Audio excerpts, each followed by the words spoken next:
Hey guys, welcome and welcome back to my channel. मेरा नाम है आयशा और आप देख रहे हो सुबीशा एक्सप्लेनेशन। तो आज मैं फिर से आ गई हूँ एक नए ड्रामा के एक्सप्लेनेशन के लिए जिसका नाम है लव विद फ्लोस। तो चलो बिना देर करते हुए एक्सप्लेनेशन को स्टार्ट करते हैं। तो हम ड्रामा के फर्स्ट सीन में देखते हैं कि एक लड़की बहुत सारा सामान लेके एक रास्ते से गुजर रही थी, जहाँ पे वो अपने भाइयों को कोसती है और कहती है कि ये सारा काम मुझे ही क्यों करना पड़ रहा है और कितनी ज्यादा गर्मी है यहाँ पे। यहाँ पर हम देखते हैं कि वो तेज धूप में सीढ़ियों से ऊपर जा रही थी और वो भी बहुत सारे सामान के साथ। जैसे ही वो सीढ़ियों से ऊपर जाती है उसे 3 लड़कियां दिखाई देती है जो कि शायद उसी का इंतजार कर रही थी। उन तीनों में से एक लड़की कहती है, क्या तुम वही हो जिसके लिए मेरे बॉयफ्रेंड ने मुझे छोड़ दिया? जो सुनकर वो थोड़ी सी शॉक होती है और कहती है कि मैं वो नहीं हूँ। जिसके बाद वो लड़कियां उससे लड़ने लगती है। जिसके बाद वो लड़कियां कहती है कि तुम वही हो और हमसे बचने की कोशिश कर रही हो, और उसे पकड़ के उसे पीटने लगती है। छीना झपटी में उसका सामान गिरने लगता है, जहाँ पे वो बहुत ज्यादा गुस्सा होने लगती है और कहती कि मैं उनकी छोटी बहन हूँ। ये सुनकर भी वो लड़कियां उसके पीछे नहीं छोड़ती और उसको बहुत ज्यादा मारने लगती है और कहती कि तुम्हारा तो शक्ल भी नहीं मिलती है। उसका सामान सारा नीचे गिर जाता है और उसे बहुत ज़्यादा गुस्सा आता है।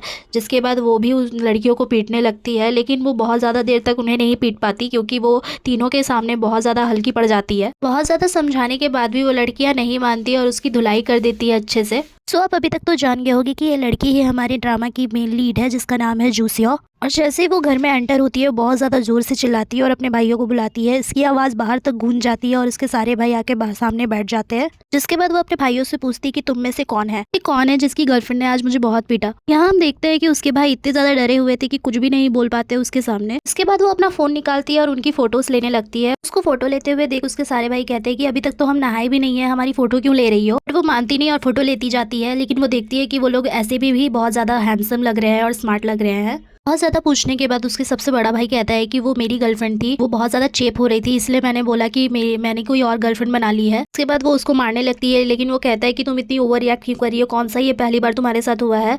तो जिसके बाद सीन शिफ्ट होता है और हम पास्ट का सीन देखते हैं जहाँ पे जूसी और उसकी मदर एक सुंदर से घर के सामने खड़ी थी और वो लोग अंदर जाते हैं। घर के अंदर जाते ही उसे सामने से आता हुआ एक हैंडसम पर्सन दिखता है, जहाँ पे उसकी मदर कहती है आज से ये तुम्हारे फादर है और ये दोनों तुम्हारे ब्रदर है। फिर बहुत सालों के बाद उनका एक छोटा सा भाई होता है जो कि बहुत ज्यादा हैंडसम होता है। फिर सीन शिफ्ट होता है और हम देखते हैं जूसियन बहुत ज्यादा बड़ी हो गई है और उसके सामने एक लड़का फूल लेकर खड़ा है जो कहता है कि प्लीज ये तुम अपने भाइयों को दे दोगे। उसके बाद हम देखते हैं उसके एंटायर कॉलेज लाइफ में सारी लड़कियां और लड़के सिर्फ उसके भाइयों के लिए ही उसे अप्रोच करने के लिए आते थे, उससे खुद से कोई अप्रोच नहीं करता था। जिसके बाद से उसे अपने भाइयों से नफरत होने लगी कि तीनों भाई इतने ज्यादा हैंडसम थे कि लंबी लंबी लाइनें लगती थी उनसे बातें करने के लिए और उनसे फोटो खिंचवाने के लिए। के बाद से वो डिसाइड करती कि वो प्रिटी बॉयज को कभी भी डेट नहीं करेगी कि वो सारे लोग बहुत ज्यादा घमंडी होते हैं। फिर सीन प्रेजेंट पे आता है और हम देखते हैं कि वो अपने भाइयों को बहुत ज्यादा मारती है। सीन फिर से शिफ्ट होता है और हम एक पर्सन को कुछ ड्रॉ करते हुए देखते हैं जो कि बहुत ज्यादा हैंडसम था। तब हम अपने ड्रामा के मेन लीड से मिलते हैं जिसका नाम था ली कांग। वो अपने नोटबुक पे कुछ ड्रॉ कर रहा था, लेकिन सामने वाली लड़की को देख रहा था जो उस पे से फ्लर्ट करने की कोशिश कर रही थी।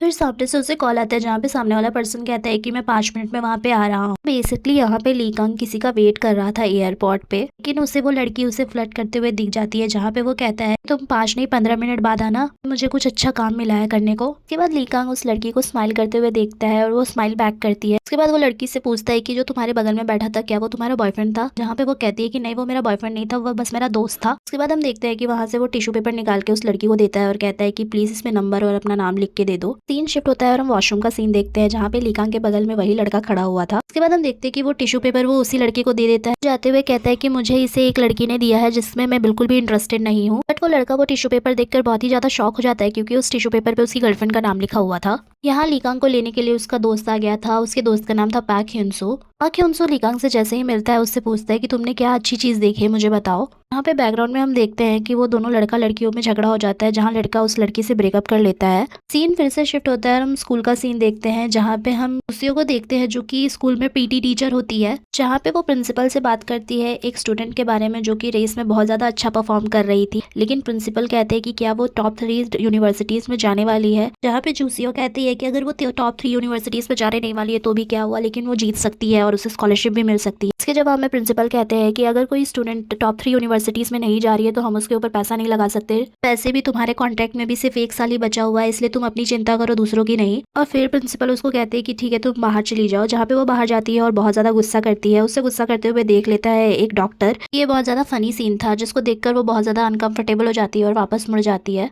जहाँ पे हम उसको देखते हैं कि उसी स्टूडेंट को वॉइस मैसेज भेजती है जहाँ पे वो कहती है कि तुम जहाँ भी हो जल्दी से आ जाओ, तुम स्कूल क्यों नहीं आ रही हो, कंपटीशन नजदीक आ रहा है और तुम्हारे जीतने के चांसेस बहुत ज्यादा है, हम लोग प्रैक्टिस भी नहीं कर रहे हैं। जिसके बाद वो कॉल कट कर देती है। उसके बाद सीन शिफ्ट होता है और हम देखते हैं जूसेon के सबसे छोटे भाई को, जो इसी स्कूल में पढ़ाई करता है और वो वहाँ पे डांस कर रहा था। और वो जैसे ही डांस करते हुए अपने कपड़े उतारने वाला रहता है, वो डेस्क से नीचे गिर जाता है और फिर ऊपर देखता है तो उसकी बहन उस पर बहुत ज्यादा गुस्सा कर रही थी। उसको देखकर वो बहुत ज्यादा डर जाता है और जूसियो उसकी कान पकड़ के उसे खींच कर लेके जाती है बाहर। सारी लड़कियां उसके ऊपर गुस्सा करने लगती है और वो कहती है कि तुम लोग रिकॉर्ड करना इसे बंद करो और तुम स्टूडेंट हो जाके पढ़ाई करो। ऐसे ही वो आगे बढ़ती है, उससे दिखता है कि उसकी दोस्त भी उसे रिकॉर्ड कर रही थी, जो कि वहाँ पे एक टीचर थी। जूसियो अपने छोटे भाई को कान पकड़ के लेकर जाती है रूफटॉप पे, जहाँ पे वो उसे पनिश करने लगती है। इन दोनों के बीच के कॉन्वर्सेशन से हमें पता चलता है कि जूसियो का छोटा भाई, क्योंकि वो बहुत ज्यादा हैंडसम है, इसीलिए वो एक ट्रेनिंग सेंटर में ट्रेनी है और यहाँ तक कि उसका कुछ ही दिनों में डेब्यू भी होने वाला है, जिसके लिए वो प्रैक्टिस कर रहा था डांस की। अपने छोटे भाई की बातें सुनकर जूसियो कहती है कि तुम ज्यादा उड़ो मत, नहीं तो मैं तुम्हारे टांगे डांस करने लायक नहीं छोड़ूंगी। जो सुनकर वो शांति से बैठ जाता है। जिसके बाद हम देखते हैं कि जूसियोन को एक कॉल आता है, जहाँ पे वो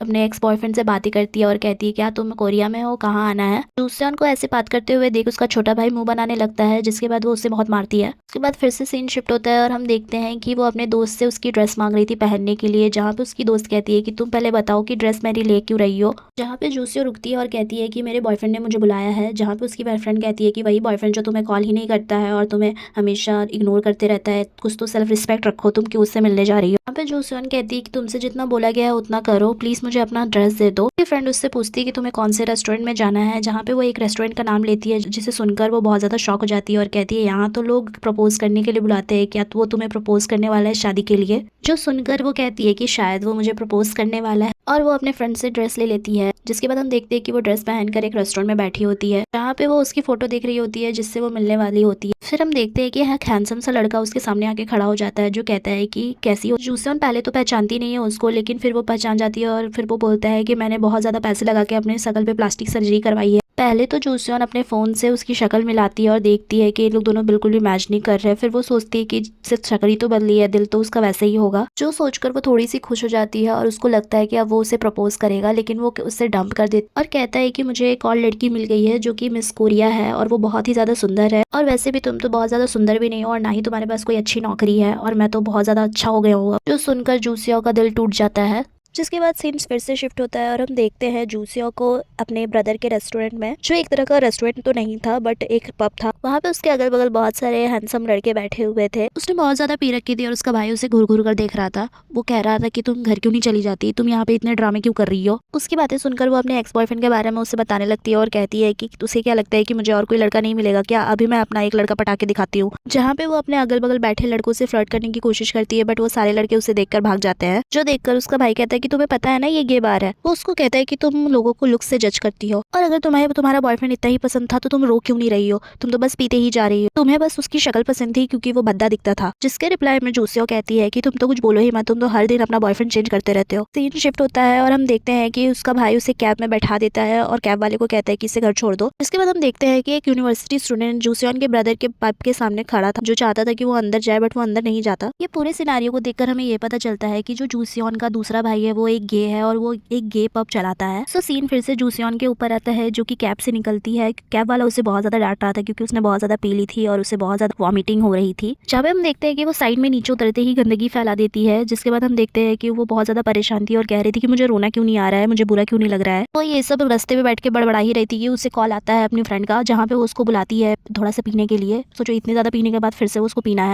उसके रास्ते पे हमें एक बोर्ड दिखाई देता है जिसको आप ध्यान से याद रखना। यहाँ पे हमें कन्वीनियंस स्टोर का सीन दिखाई देता है, जहाँ पे वो अपनी फ्रेंड मीक्यूंग के साथ बैठी हुई थी और ड्रिंक कर रही थी। जूसियो की फ्रेंड मीक्यूंग पहले तो उसके बॉयफ्रेंड को बहुत ज्यादा भला बुरा कह रही होती है, लेकिन जैसे ही उसकी पिक्चर देखती है उससे कहती है कि इसको फोन लगा और पूछ इसने अपनी प्लास्टिक सर्जरी कहाँ से करवाई है। जूसियो अपना फोन उससे छीन लेती है और कहती है कि मैं ऐसा नहीं कर सकती। जिसके बाद उसकी फ्रेंड कहती है कि तूने इसकी पिक्चर क्यों ली है। जूसियो इसके रिप्लाई में कहती है कि मैंने इसकी पिक्चर नहीं ली, इसने मुझे खुद ही दी है। वो चाहता था कि मैं इसकी ये वाली शक्ल याद रखूँ, ना कि पुरानी वाली। ये बोलते हुए जूसियोन अपने सर को बहुत ज्यादा जोर से अपने टेबल पे मारती है और रोने लगती है। जहाँ पे मीक्यूंग को भी लगता है कि ये रो रही है, बट जैसे ही वो उसके पास जाती है देखती है कि वो खाना खा रही है, रो नहीं रही थी। इस सीन से हमें पता चलता है कि जूसियोन को अपने बॉयफ्रेंड से कुछ खास लगाव था नहीं, लेकिन वो उसके शक्ल को बहुत ज्यादा पसंद करती थी क्योंकि वो प्रिटी फेसेस से नफरत करती थी। तो सीन शिफ्ट होता है हमारे हीरो पे, जो कि अपने घर से निकल रहा था नाइट वॉक करने के लिए। घर से निकलने से पहले वो अपने जूतों को बहुत ज्यादा अच्छे से चमकाता है और फिर वो घर से निकलता है। मतलब आप लोग खुद ही सोचो, घर से निकलने से पहले जूते कौन चमकाता है, बाहर जाते तो गंदी तो होगी ही। इसके बाद हम देखते हैं कि वो वहीं पे आ जाता है जहाँ पे वो पिंक कलर का बोर्ड लगा था और वहाँ पे बहुत सारी पिक्चर्स लेने लगता है। इसके पीछे से हम जूसियन को आते हुए देखते हैं जो कि रोड पे पड़ी हुई गंदगी साफ करी थी, जो उसने ही फैलाई थी कैप से निकलते हुए।